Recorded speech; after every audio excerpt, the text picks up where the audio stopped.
आवर्त सारणी की यात्रा, डोबेराइना के त्रिक और न्यूलैंड्स के अष्टक।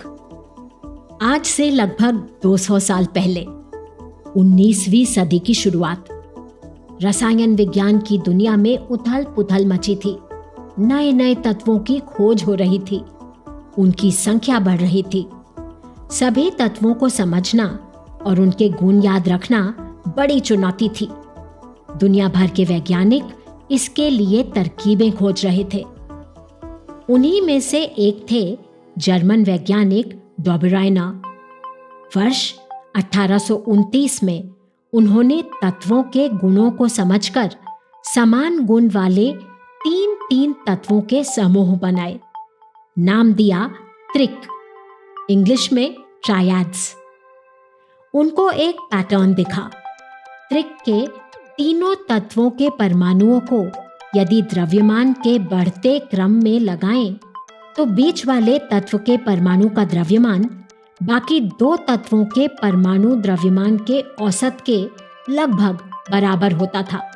उदाहरण के लिए यह त्रिक: लिथियम, सोडियम, पोटाशियम। लिथियम का परमाणु द्रव्यमान है करीब 7, पोटाशियम का करीब 39, इनका औसत हुआ करीब 23। यही सोडियम का परमाणु द्रव्यमान है। लेकिन क्या डोबेराइना सभी तत्वों को इस प्रकार व्यवस्थित करने में कामयाब रहे? नहीं। त्रिक तर्क के आधार पर वे केवल कुछ ही त्रिक बना पाए।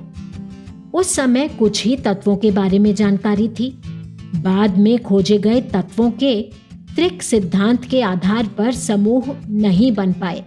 उदाहरण के लिए यह त्रिक, इसमें 20 और 84 का औसत हुआ 52, लेकिन बीच के तत्व आर्गन का परमाणु द्रव्यमान है करीब 40। हो गई ना गड़बड़?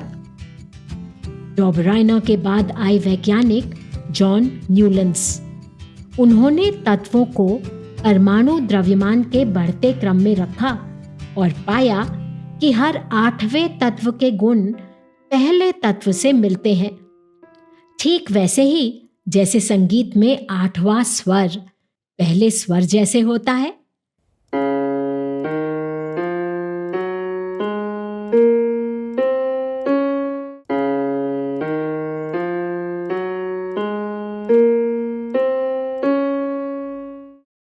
लिथियम के गुण मेल खाते सोडियम से और बेरिलियम के मैग्नीशियम से, है ना कमाल की बात?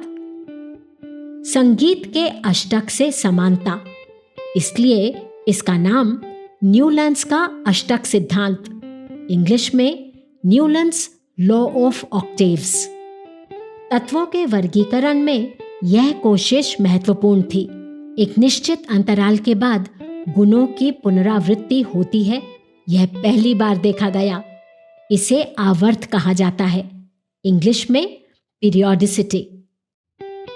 तो क्या आज भी हम न्यूलैंड्स के वर्गीकरण का उपयोग करते हैं? नहीं, क्योंकि इसमें भी कुछ कमियां थीं। यह सिद्धांत केवल कैल्शियम तक ही लागू होता था।